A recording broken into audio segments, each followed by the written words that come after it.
tema que me corresponde hablarles hoy es la gestión del paciente con dengue en la unidad de cuidados intensivos.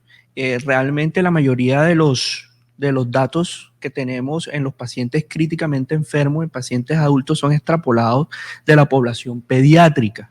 Sin embargo, en la población pediátrica, entonces extrapolamos esos resultados a los pacientes adultos. Necesitamos todavía más investigación necesaria para poder tener datos muy concisos para el manejo de estos pacientes.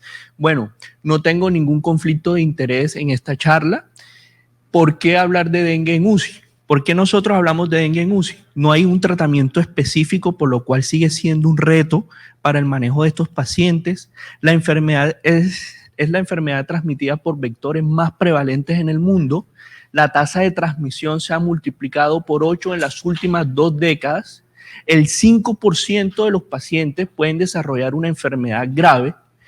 Aún no se comprenden completamente los mecanismos de la forma más grave de la enfermedad y se tienen en cuenta 2 hallazgos fisiopatológicos importantes, que son el aumento de la permeabilidad vascular, que puede producir shock, y la coagulopatía, que puede inducir una hemorragia.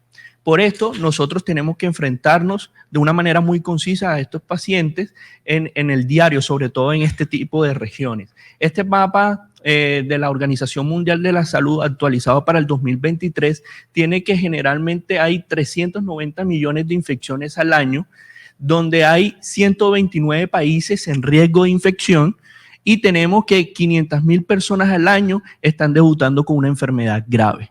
Además de eso, se ha estimado que la tasa de mortalidad es del 10%.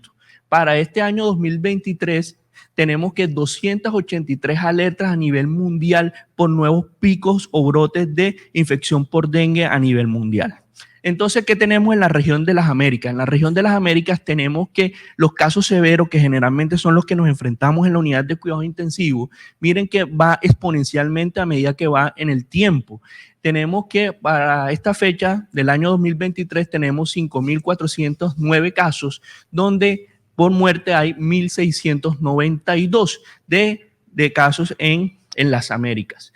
¿Qué tenemos en Colombia? Según este boletín del Instituto Nacional de Salud, tenemos que generalmente las mujeres son las más afectadas, principalmente con el 53% de la enfermedad más grave, y tenemos aquí que los grupos etarios en estos pacientes femeninos están entre 5 y 11 años de edad, o sea, en la población infantil. Así lo demuestran discerniéndolo entre masculino y femenino. Tenemos que generalmente las causas están en los pacientes masculinos entre 27 y 64 años de los casos por muerte de enfermedad grave, y tenemos en las muertes femeninas, tenemos que son niñas entre 5 y 11 y el otro pico entre 27 y 64 años de edad. Entonces, vemos que en la tasa de letalidad por regiones, vemos que la región más afectada es la costa atlántica. Esto quiere decir que en la región Caribe vemos los casos más frecuentes de muertes de pacientes que ingresan a la unidad de cuidados intensivos con diagnóstico de dengue para la fecha del 2021.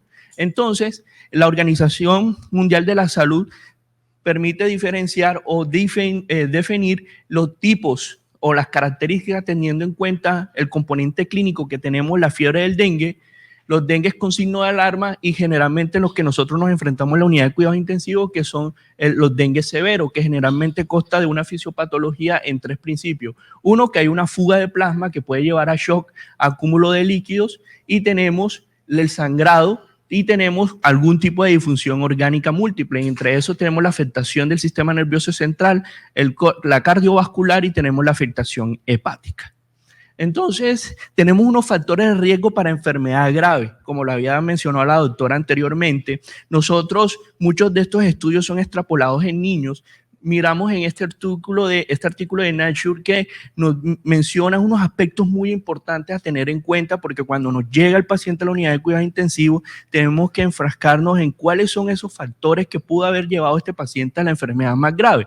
Y tenemos uno, es la respuesta inmune, es decir, que están infectados, ya tuvieron una infección previa y hay unos anticuerpos no neutralizantes heterotípicos. Tenemos las características virales hay unos virus que tienen una actividad mucho mayor, sobre todo el DEN2, que ha sido el más estudiado, y tenemos las exposiciones genéticas. Por ejemplo, pacientes de raza blanca que tienen un factor protector, tenemos, los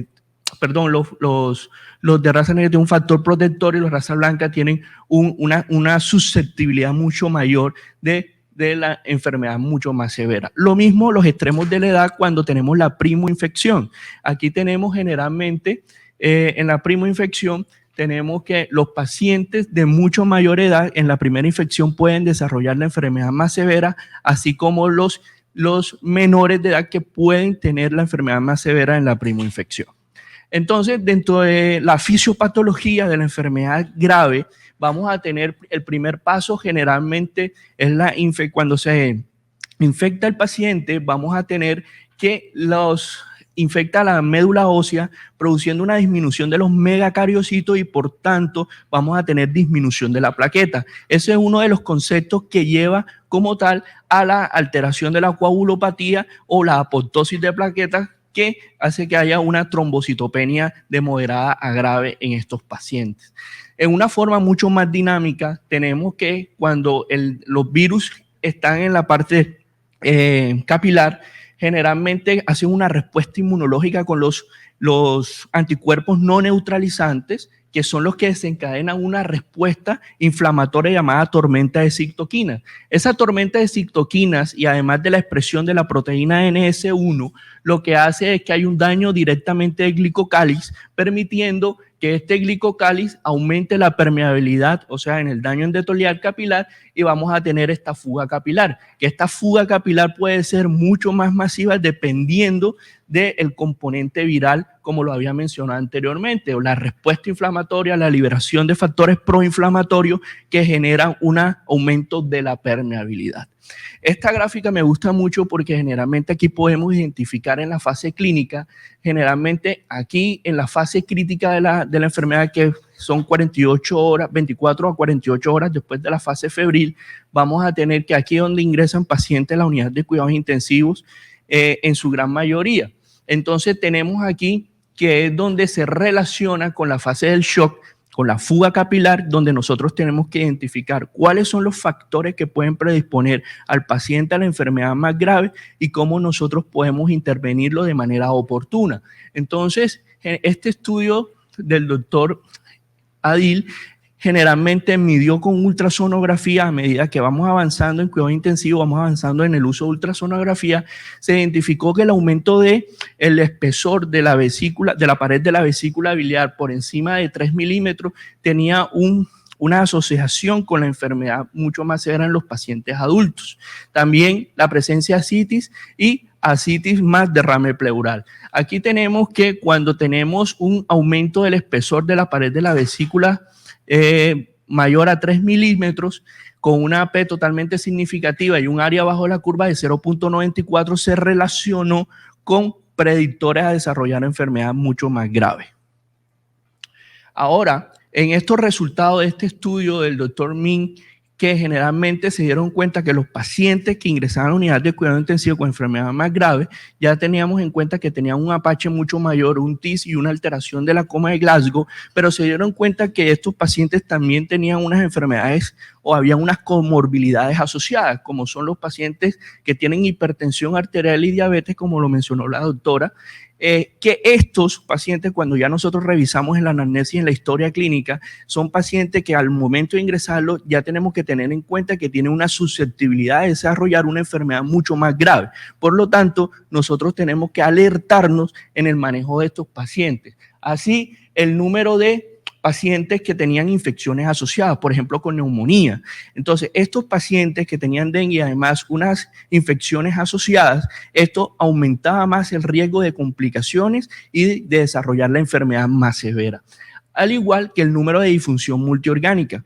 Entonces, si nosotros mirábamos y calculábamos el número de disfunción orgánica, mirábamos que también este paciente podía tener mucho más compromiso. Sobre todo, se dieron cuenta que la disfunción hematológica era la que más predominaba en este tipo de pacientes que desarrollaban la enfermedad más severa. ¿Qué fueron los factores que que aumentaron el riesgo de muerte en estos pacientes, sobre todo la escala de Glasgow, los niveles de plaquetas antes del alta del paciente y tenemos el número de fallas multiorgánicas. En este estudio de regresión logística miramos que estos pacientes tenían mucho más riesgo de muerte. Entonces, este estudio, que es del doctor Matt Britt, es una propuesta que ellos hacen, todavía no tiene una validación, es la modificación de la escala de SOFA a un SOFA modificado para los pacientes con dengue. Esto todavía no hay una validación muy clara, pero es una propuesta que está para estudios siguientes y es muy interesante. ¿Por qué? Porque en la escala de SOFA ellos modifican, sobre todo en la parte cardiovascular, además de la presión arterial media, colocan la presión de pulso, que es una de las que se ve alterada en el momento del ingreso de los pacientes cuando desarrollan la fase crítica o la enfermedad más grave. Y tenemos que obviamente como estos pacientes debutan con una trombocitopenia al momento de tomar muestras de punción arterial, ellos modifican la PAFI utilizando la SAFI como una alternativa en la escala de SOFA de estos pacientes. Entonces tocaría iniciar a hacer estudios ya con esta escala para poder ver el resultado y el impacto de nuestros pacientes en la unidad de cuidados intensivos. En este boletín de actualización de la Organización Mundial de la Salud del 2022, ellos todavía mantienen una estrategia de que el manejo del paciente con dengue se enfrasca en esto: una atención de apoyo y una predecir las complicaciones de los pacientes, o sea, qué pacientes van a desarrollar la enfermedad más grave, tratar de identificarlos con tiempo para que estos pacientes no vayan a progresar a la forma más grave de la enfermedad. Entonces, cuando nosotros pensamos generalmente en shock, que la causa más frecuente es el shock distributivo por la sepsis, nosotros siempre pensamos que la primera línea siempre son los fluidos, que aumenta el retorno venoso. Este retorno venoso aumenta el volumen sistólico aumenta el gasto cardíaco, este gasto cardíaco aumentado aumenta el aporte de oxígeno hacia la mitocondria y vamos a obtener un poco de mejoría en nuestros pacientes. Sin embargo, ¿qué pasa en el dengue? En el dengue generalmente la fuga capilar va a ser mucho mayor, ahora los voy a mostrar. Entonces necesitamos pensar qué tipo de fluido vamos a usar, cuál es el volumen infundido y cuál es la velocidad de infusión que nosotros vamos a colocar en estos pacientes para así disminuir menos tasa de complicaciones asociadas al tratamiento o de sobrecarga hídrica que vamos a hacer en estos pacientes. Entonces, para recordar un poco las fases de reanimación, generalmente los pacientes que llegan con un shock a la urgencia se debe tratar de minutos a horas, donde se caracteriza la fase de reanimación, un shock profundo, donde hay hipotensión y alteración de la perfusión de órganos, ahí donde nosotros tenemos que evaluar completamente. Y la fase de optimización y estabilización, que generalmente lo desarrollamos en la unidad de cuidados intensivos, pero esto generalmente no sucede así. Hay veces que llegan pacientes a la UCI poco reanimados, donde faltó mucho en la fase de reanimación la optimización del manejo de líquido. Entonces aquí donde nosotros necesitamos evaluar, ¿será que mi paciente requiere mucho más volumen? ¿Será que mi paciente de pronto no lo voy a llevar a una sobrecarga de volumen? Entonces aquí es donde nosotros utilizamos unas herramientas tanto clínicas como la ultrasonografía para ver si el paciente va a requerir o no más manejo de líquido. Entonces, cuando nosotros hablamos de dengue, como les mencioné anteriormente, este análisis logístico generalmente pensamos en que el paciente con dengue, la extravasación de líquido es mucho mayor porque hay un aumento en la tormenta de citoquinas que de pronto va a requerir una estabilización con manejo de fluidos y por eso en las guías de la OMS recomiendan unas tasas hídricas bastante importantes donde nosotros tenemos que ser muy precisos y poder disminuir la tasa de sobrecarga hídrica de nuestros pacientes. Entonces, esta es la gestión que generalmente nosotros tenemos que poder mantener con cabeza fría y es de una manera escalonada y es mantener una restricción de volumen, una restitución de volumen. ¿Será que usamos cristaloides versus coloides? Evaluamos el hematocrito, que es nos ayuda a ver qué tanta capacidad de volumen puedo yo seguir colocándole a mi paciente, o miramos la velocidad de infusión que debe reducirse progresivamente en una fase de estabilización del paciente que ingresa en la unidad de cuidado intensivo. Es decir, esto hace parte del concepto del manejo de la fuga y el shock, que es primordial entre las primeras 24 y 48 horas de la enfermedad grave. Entonces, desde el estudio Crystal, esto ha demostrado que el uso entre cristaloides y coloides no ha habido muchas diferencias en cuanto a mortalidad a los 28 días y a los 90 días de enfermedad. Y este estudio, que también fue aplicado en niños, publicado en New England Journal del 2005, nos habla sobre los 3 fluidos que se colocaron en los pacientes con shock en pacientes pediátricos. Por eso de aquí se extrapolaron resultados en pacientes adultos, donde la diferencia de utilizar bolos de rescate, ya sea con coloides y con cristaloides, no hubo una diferencia significativa, ¿ya? Pero sí vamos a mirar que cuando usábamos cristaloides en estos pacientes, la recuperación del hematocrito fue mucho más lenta utilizando lactato de Ringer. Pero ¿qué pasa? Que estos pacientes generalmente cuando nosotros miramos las complicaciones asociadas a la reanimación, como son la sobrecarga de líquido, mirando derrame pleural y mirando la citis, tampoco hubo diferencias absolutas. Pero en los pacientes que recibieron coloides, presentaron con una significancia estadística, miramos que estos pacientes tuvieron más reacciones alérgicas a los coloides. Por lo tanto, actualmente y en este boletín actualizado de la OMS 2022, la recomendación es utilizar cristaloides en el manejo de la reanimación de la fase del paciente crítico, utilizar los cristaloides, lactato de Ringer o solución salina, individualizando también el contexto clínico del paciente. Ahora, que nosotros podamos utilizar cargas de volumen en el paciente que lo requiera, dependiendo el paciente, pues ya sería la indicación de coloides en los pacientes que ya son refractarios al manejo de líquido y que ya tengamos una sobrecarga y tengamos que bajarle pues la cantidad de volumen a este paciente. Pero la primera línea que recomiendan es la utilización de cristaloides. Bueno, este diagrama me gusta muchísimo, es una actualización en el manejo, teniendo en cuenta las fases del shock, generalmente ya teniendo en cuenta la definición de nuestro paciente como un dengue severo, vamos a tener que ese paciente que tiene un shock hipotensivo, es decir, que tiene una presión de pulso alterada, el paciente persiste hipotenso, que tiene aumento del hematocrito, que nosotros le hicimos la ecografía y hay aumento del grosor de la pared de la vesícula biliar, que nos dice que ese paciente que está en una fuga capilar activa, ellos recomiendan utilizar bolos de cristaloides de 10 a 20 mililitros por kilo, generalmente en la primera hora, y luego ir viendo o evaluando el hematocrito, dependiendo a esto, utilizar cargas de cristaloides de 5 a 10 mililitros por kilo. Entonces, cuando nosotros ya tenemos un shock que está compensado, generalmente nosotros seguimos evaluando el hematocrito para poder mirar qué tanto ha variado o no y poder disminuir o agregar mucho más los fluidos, es decir, ser muy individualizado en el ajuste de fluido de nuestros pacientes para evitar esa sobrecarga, ¿ya? Y esos pacientes que generalmente no se compensa el shock, pero que el paciente, digamos, sigue aumentando el hematocrito, pero vemos que la respuesta clínica del paciente sigue empeorando, puede ser que descartemos algún sangrado evidente en este paciente. Entonces, cuando nosotros extrapolamos la fase de reanimación del paciente, por ejemplo, el paciente séptico, el protocolo Rose, lo extrapolamos en el paciente con dengue, que generalmente identificamos la fase crítica 12 a 24 horas después de la fase de fase febril. Nosotros tenemos que enseguida el paciente hacer una reanimación muy cuidadosa. Antes lo hacíamos en servicio de urgencia, en la fase crítica, en la unidad de cuidados intensivos, donde nosotros tenemos que evaluar el paciente inmediatamente e iniciar la reanimación hídrica de nuestro paciente.